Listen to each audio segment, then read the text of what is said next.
Curso teológico, com alegria que eu vos cumprimento com a gloriosa paz do Senhor.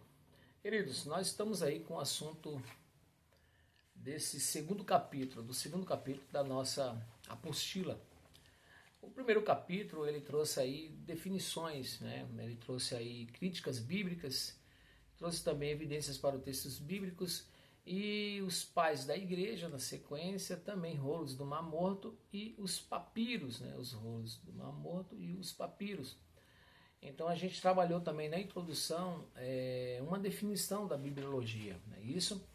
Uma definição da bibliologia, então você ficou ciente aí do que é a bibliologia, né? Fica muito bem claro que é a ciência ou a doutrina que estuda a Bíblia em seus aspectos. E aí são vários, né? O estudo que contempla a leitura, o estudo e a forma como está estruturada, suas principais divisões e etc.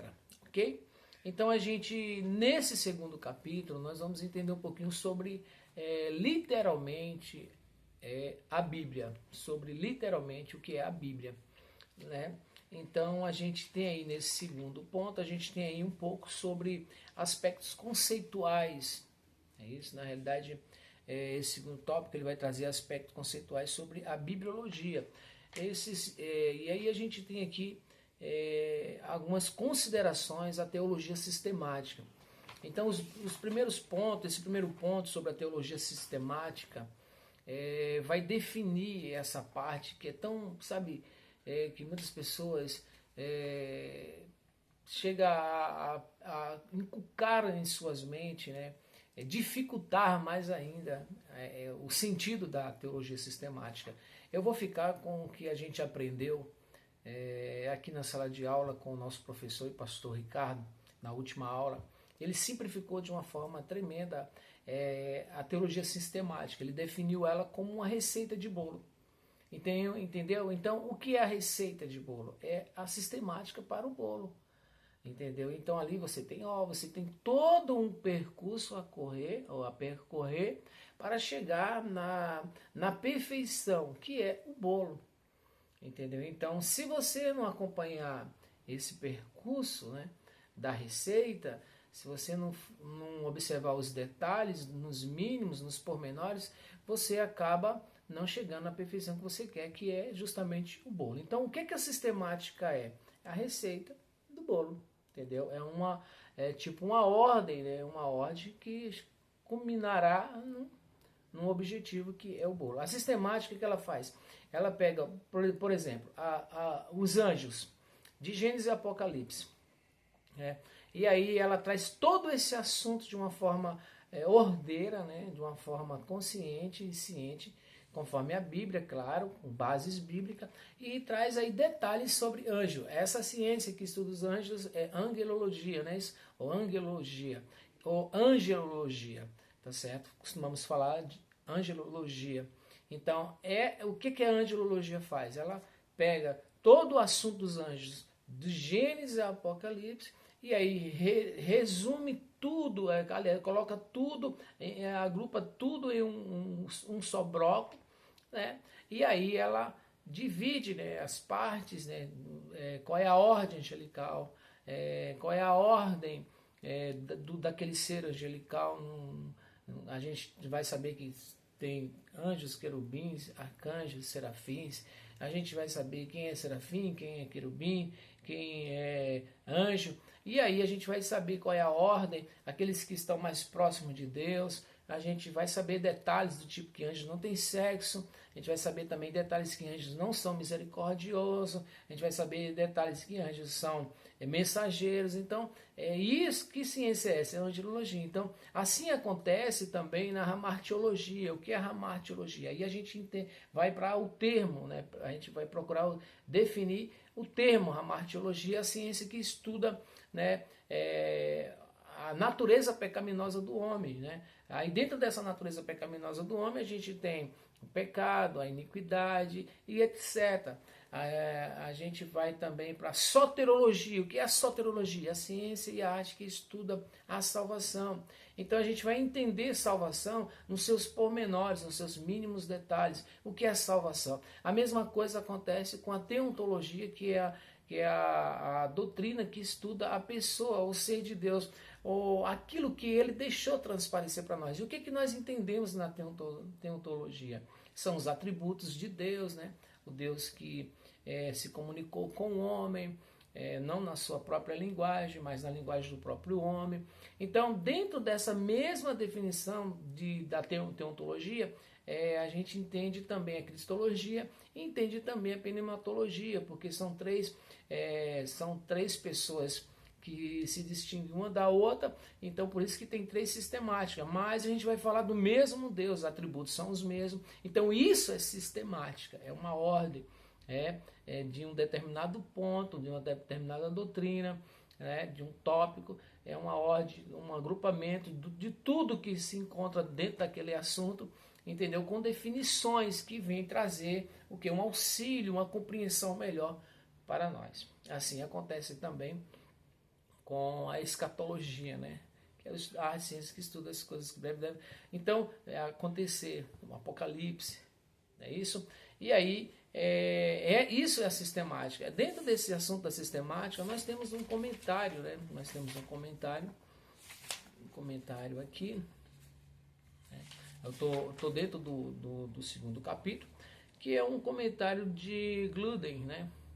Que ele vai dizer que teologia sistemática é qualquer estudo que responda à pergunta: o que a totalidade da Bíblia nos diz hoje? Então, a gente vai ver isso na página 23, a gente vai ver que, assim como o resumo claro de seus ensinos, de forma que saibamos em que crer sobre cada tópico, ou sobre o assunto, cada assunto.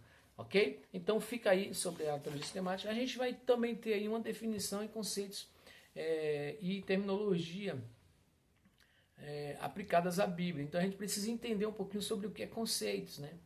Definição, o que é uma definição, o que é conceitos. Precisamos entrar no dicionário Aurélio. Eu sempre estou falando que nós precisamos ter ferramentas, usarmos nossas ferramentas. Hoje temos muitos apoios, né, que nos auxiliam na interpretação, nos nossos estudos teológicos. Lembrando que a hermenêutica tem muitas ferramentas. Quais são as ferramentas da hermenêutica? São os princípios, né? São as regras, né? São os métodos, as ferramentas. E como é que eu uso esses princípios, essas regras e esses métodos? Aí eu uso com se eu tiver uma forma, quanto mais formal eu for, mais conhecimento eu tiver, mais fácil vai ser a minha, assim, mais simples, né? Provavelmente vai ser a minha interpretação. O Espírito Santo, ele nos traz uma clareza, sim, aliás, sem o Espírito Santo é impossível um homem chegar a uma conclusão no que diz respeito às coisas de Deus. Então, a gente precisa entender alguns detalhes, né?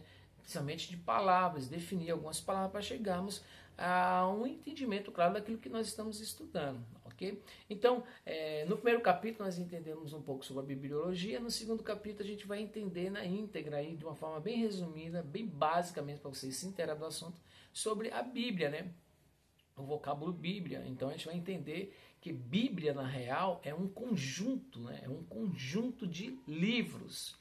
Né? Na realidade, antigamente havia uma prateleira e ali colocava os rolos, né? Assim, na horizontal, não é isso? Então, aqueles rolos, aquela coleção de rolos se chamava Bíblia. Um só rolo é Bíblia, era chamado de Bíblio, ou é Bíblio, não é isso? Juntando eles todos, ou agrupado ali na estante, ou dentro de um vaso, que também se colocava nos vasos, chamava-se de Bíblios, ok? Então tá aí, a Bíblia, o livro, né, entrou para as linguagens modernas por intermédio dos franceses, passando primeiro pelos latim, Bíblia como origem, no grego, Biblos, né, originalmente era um nome que se dava à casca de um papiro do século XI a.C. Por volta do século II depois de Cristo, os cristãos usavam a palavra para designar seus escritos sagrados. Então, eu preciso entender essa palavra papiro, entendeu? O que é um papiro? O que era o papiro? O papiro, na realidade, é uma cana é uma cana ou uma planta em formato de cana, vara, que dá muito na Mesopotâmia e dava muito ali nas margens do rio Nilo, no Egito, que já é África, né? Mesopotâmia fica na África, aliás, não no Oriente, e o Nilo, o Egito, é África. E a gente vai ver realmente essa divisão geográfica ali justamente no Mar Vermelho, que tem um formatinho lá perto do delta do Nilo, como uma cabeça de um coelho. Então, naquela região ali, entre a África e o Oriente, entre os rios, os grandes rios, o Nilo, o Tigre e o Eufrates, costumava dar muito essa cana. E aí, o nome dessa cana é papiro. Dessa cana, né, saía o papiro, né? Eles pegavam a cana, esmagavam ela, colocavam numa espécie de uma prensa, e aí fazia ela um formatozinho mais ou menos entre um palmo, né, 250 a 300 milímetros, e o rolo, a extensão do rolo era mais ou menos de 3 a 5 metros. E aí enrolava depois em um rolo. Isso o papiro, esse papiro, o seu nome deriva dessa cana que também chamava papiro, que é uma planta aquática, né, que costuma dar naquela região ali da Mesopotâmia e da África. Ok? Então é isso aí. Papiro, tá certo? Então a gente vai ver aqui na página 24 ainda um rolo de papiro de tamanho pequeno era chamado de bíblio, então um rolo, né? Então o que eu estou falando para você, eu estou observando aqui o nosso tempo, que eu não quero me exceder, é o que está na lição, apenas estou resumindo, sintetizando mesmo, para você só ter uma luz aí dentro desse estudo. Lembrando que você precisa associá-lo, o estudo, claro, à oração, ok? Oração, se não orar, não tem como, ok? E a palavra, pegando todas as notas, referências que são perícopes, né? Base para o que está sendo comentado na apostila, no tocante à disciplina que nós estamos estudando sobre bibliologia, tá certo? E analisar, ser analítico. Nós que somos estudantes precisamos atentar para esse princípio, analíticos, precisamos ser investigador mesmo do que nós estamos estudando, buscar as referências, tá certo? Então a gente vai ver na sequência aí na página 25 a Bíblia e seu formato inicial, ok? Então a gente vai ter a Bíblia como um livro antigo, Os livros antigos tinham a forma de rolo, falamos, né? O material era o papiro, eram feitos de papiro ou pergaminho, que já é couro, muda, né? Papiro é uma matéria que se decompõe com mais facilidade, o seu tempo de vida útil é bem mais curto que o pergaminho. O pergaminho ele é do couro, né, de peles de animais, então ele dura muito mais, né, do que o papiro. Então o pergaminho, aí falou um pouco sobre o papiro, agora vai falar sobre o pergaminho. O pergaminho é a pele de animais, é isso que eu falei para vocês, e tem uma referência à Bíblia.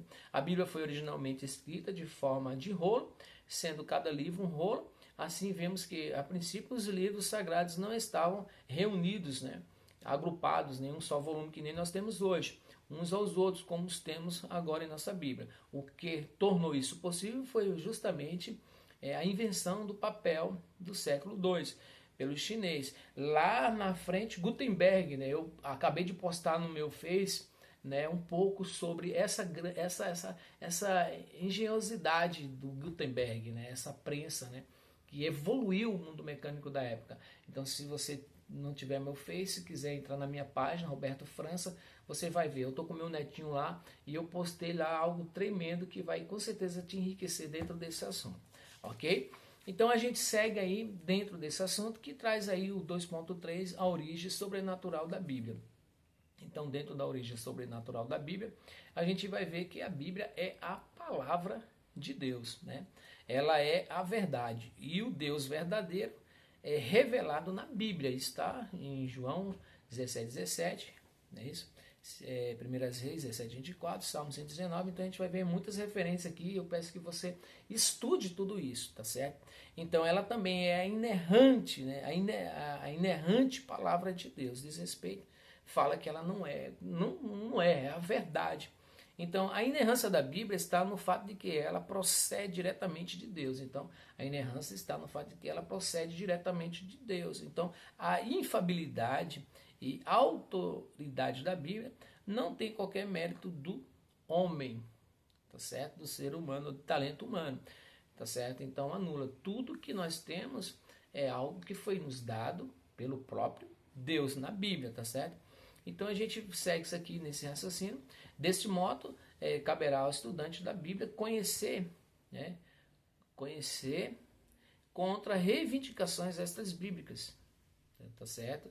Caberá ao estudante da Bíblia reconhecer contra reivindicações extras bíblicas e intrasbíblicas aquilo que é extra bíblico, tá certo? Como é que a gente consegue fazer uma separação? Quando nós lemos a Bíblia, quando nós estudamos, entendeu? O pressuposto aqui é o seguinte: nós que lemos, que buscamos, que oramos, estamos nos aproximando cada vez mais de Deus, algumas coisas nós vamos perceber. Primeiro, cada passo que nós damos em direção a Deus, nós vamos ficando mais cheios de Deus e menos do mundo. Segundo, vamos percebendo que a gente é muito falho e que se não for a misericórdia dele, aí você vai descobrir por que a gente deve orar e por que a gente sente essa necessidade da presença de Deus. Isso é muito bom. E segundo, aliás, e terceiro, é que esses gatos que andam dando por aí, aliás, que não é gato coisa nem, que não é lebre coisa nenhuma, é gato, usando esse provérbios, né, popular, né, essas enganações, essas heresias, nós vamos descartar todas elas. Por quê? Porque nós estamos lendo a Bíblia, nós estamos estudando a Bíblia. Então, a gente, deste modo, caberá ao estudante da Bíblia reconhecer contra reivindicações extras bíblicas e intras bíblicas aquilo que é extra bíblico, né? Encapa todo o campo das religiões humanas, arquitetadas e especulações filosóficas. O que é, né, intrabíblico? A gente vai ver aqui, ó, durante o dentro, é algo que está dentro, né? A gente vai ver, encapa todos os cultos. Essa parte aqui, justamente na parte 20 e 27, traz-nos um esclarecimento da vantagem que nós temos em estudar a Bíblia, em nos dedicar ao estudo da palavra de Deus, uma vez que é uma obrigação do crente, né? E o céu é muito condicionado à palavra, por isso que Jesus disse: eu sou o caminho, a verdade e a vida. Então, para você trilhar num caminho, você precisa saber, né, o caminho realmente. Não é só conhecer, só de ouvir falar, você precisa realmente ter uma experiência nesse caminho, tá certo? E aí a gente segue aqui no 2.4 o livro de Deus, né? O livro de Deus. E a gente vai ver a Bíblia declara ser de natureza teocêntrica, ou seja, Deus no centro, Deus que fez tudo, Deus como centro, né? E não antropocêntrico, ou seja, o homem no centro, de natureza de Deus. A Bíblia é da natureza de Deus e nunca do homem, tá certo? A Bíblia revela assuntos que toda a humanidade ansia descobrir. E aí a gente tem alguns assuntos aqui que eu já falei para vocês. O criacionismo, né?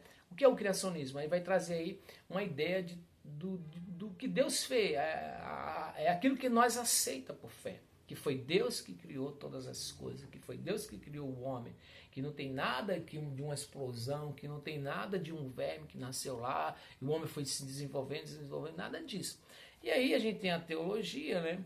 Teologia que é o estudo de Deus. A gente tem a ciência da antropologia, que é a evolução, que traz aí o homem, né? A gente tem a soteriologia, que é a ciência que estuda a salvação, e a gente tem também o estudo dos últimos eventos na história da humanidade, que é a escatologia, aquilo que breve deve acontecer, que é iminente, ok? Então a gente tem aí um ponto lá embaixo, na página 29, que conclui, que diz assim: contrariando a natureza do homem, a Bíblia se inclina toda para a glória de Deus e o seu alvo único é sua honra. Então, a Bíblia toda reflete, ela emana para Deus tudo, tá certo? Deus é o Criador de tudo, a Ele honra e glória, só a Ele pertence o louvor e a majestade. Então é esse sentido. De acordo com a palavra de Deus e da experiência humana, o homem, né? O homem, a parte da iluminação divina. Deixa eu retornar aqui para nós entender. De acordo com a palavra de Deus e da experiência humana, o homem, a parte da iluminação divina, é totalmente incapaz de receber ou entender a verdade a respeito de Deus. Ele é incapaz. Quem entre os homens planejou o peculiar e perfeito equilíbrio das partes de cada pessoa da divindade na redenção ou o caráter divino na sua consistente e inalterável exibição de santidade infinita e amor infinito. Quem? Nenhum homem, ninguém, entendeu? Ninguém. Então, ó, contrariando a natureza do homem, a Bíblia inclina toda para a glória de Deus e o seu alvo único é a sua honra. Então, o alvo único da Bíblia é adorar, honrar e glorificar a Deus e nunca ao ser, à criatura, né? Mas sempre ao Criador. Então, fica aí com essa conclusão desse segundo capítulo, se Deus assim permitir, lembrando que esse segundo capítulo ele é apenas uma extensão desse primeiro capítulo e o terceiro é uma sequência, ou seja, uma extensão também desse primeiro que segue no segundo e logo, se Deus assim permitir, estaremos aí enviando o terceiro comentário que diz respeito ao terceiro capítulo dessa apostila. Deus abençoe e a paz do Senhor e até o próximo comentário.